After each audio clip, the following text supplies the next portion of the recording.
Hi guys! Welcome back to my channel, and today I'm not gonna do an unboxing video. I'm not gonna do a plant haul, but I want to talk about some of my plants and how I take care of it.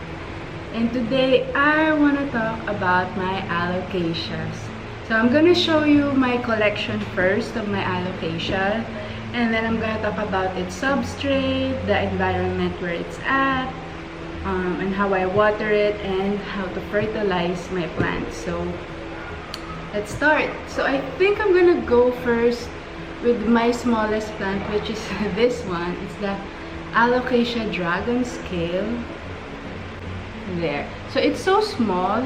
The first time I got this, it has a really big leaf, but then the next leaf that came out is quite small, which is this one.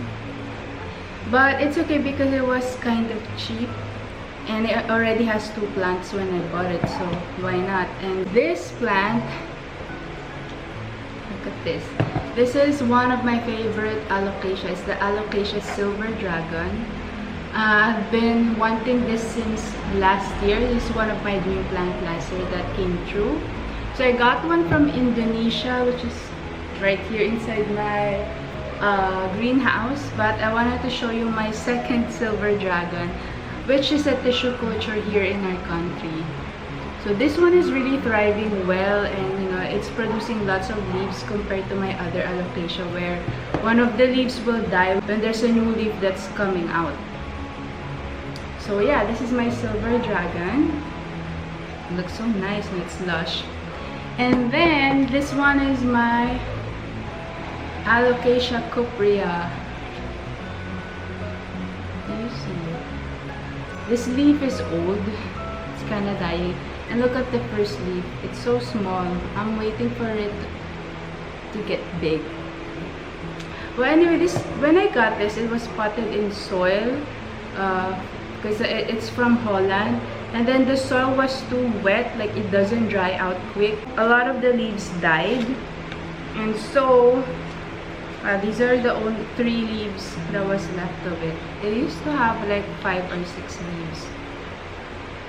So yeah, next is this. I got this as a gift for my birthday, and it's also one of my favorite alocasia besides the silver dragon, is the Alocasia Mellow. I don't know if you can see it, but look at the texture. It looks so good. This is the newest leaf that came out. It looks like a bright green, and this one is an old leaf that's about to die. And then this one is my newest buy. This is actually quite common in our country, and it's also a tissue culture in the Philippines, but look at that. This is my Alocasia black velvet. Look how big it is. See,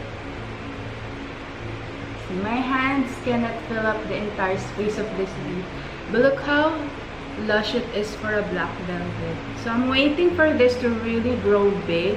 Wow, this looks so nice, and there's a new leaf that's coming out. Look at the back of the leaves. It looks so nice, right? This one looks so good. So let's see. I have here my silver dragon and my black velvet.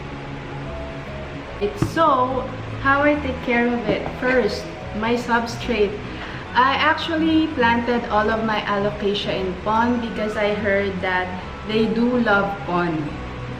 And before, even though it was in soil, it was thriving, but I actually repotted all my alocasia into pond. And surprisingly, they're thriving. I guess they grow slower, but I don't get root rot. I don't get a lot of spider mites. I don't know. But yeah, maybe because it's in a greenhouse and the humidity is like mostly above 70%. So that's why I use the pond substrate. And what I like about it is that it doesn't attract pests, not just on the leaf but also on the soil. Usually if you have a soil, it will attract pests. And next is the environment. So currently, the only plant that's like outdoors is this black velvet. because it's getting too big for the greenhouse and it's taking up space. At least with these three, they are still small. I can just put in one row these 3 plants. Right? I decided to put my black velvet outdoors, and plus it's okay if this plant dies, because since it's quite common in our country, it'll be easier for me to get this plant than to get my other plants. And from what I remember, when I used to have black velvet last year, it attracts spider mites, and I don't want that to spread on my other allocations. I'd rather have this die on me than my other alocasia.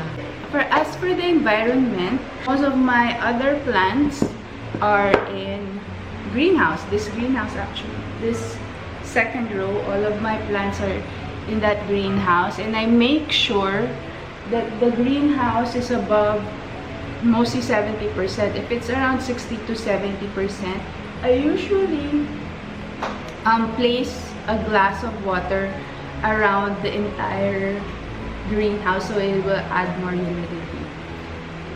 As I've noticed, like the lowest humidity it gets is around 65, but it maintains itself around 70% and above, like 70 to 75. Right now, it's currently 79% in this greenhouse. I guess that's why most of my alocasia didn't have any spider mites while growing there. So yeah, I'm happy about that. So as for the watering, yeah, so as you can see, all of my alocasias are potted in a self-watering pot where it has a meter. So this meter, I don't know if you can see it. Wait, let me show. So it's much clearer. See, there is this one. This one is the minimum, and this one is the maximum. Minimum and maximum. So what I do is, once the red meter goes at least around this area, at least I don't want the meter to fall until the minimum, because that means that they might not getting enough water. So right now it's like almost half.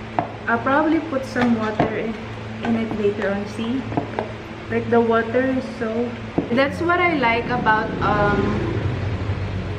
converting my plants into pond, is that I don't have to check if the soil is dry enough to be watered.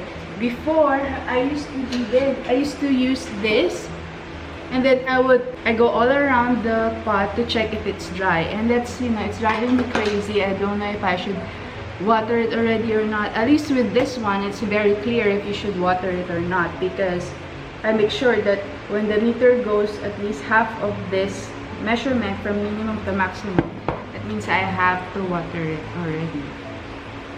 Yeah, so that's how I water it. And then as for the fertilizer,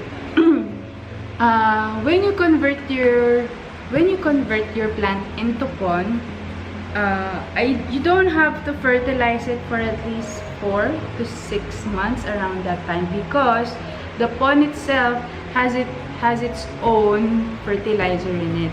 After 4 to 6 months, you have to put fertilizer in your reservoir, you know, to give nutrients to your plants. So for this one, it only has been like 2 to 3 months since it got potted into pond, so I need to wait for about 2 months more. So I don't wanna fertilize it when it's on the 6th month. So I wanna do the 4th month and then give it like at least 1/4 of the measurement. That way, I wanna see if it's gonna help the plant or is it gonna burn the plant. So that's what I'm gonna do. I'll put fertilizer in it on its 4th month. So the fertilizer that I will use is, I'm using Lechuza Pond. It's also a Lechuza fertilizer, which is called Perfect Leaf. It's 15, 11, 14 plus 2 spirenelement. I don't know how you pronounce it, but yeah. So this, I would put inside the reservoir. I'm not sure how much I should put in it. I haven't really researched about it since it would depend on how big is your pot. So most probably this will have more fertilizer than this type of pot. So yeah guys, that's it. That's how I take care of my alocasia. Yeah, I'm just waiting for them to really become lush. Wow, I love this alocasia. So I'm just waiting for them to really become lush, like this silver dragon and this black velvet. Yeah, that's it guys. Thank you for watching. And yeah, I might post a lot about how I take care of my other plants, not just alocasia, but maybe I'll try the anthurium and philodendron on my next videos. Alright, thank you. Bye!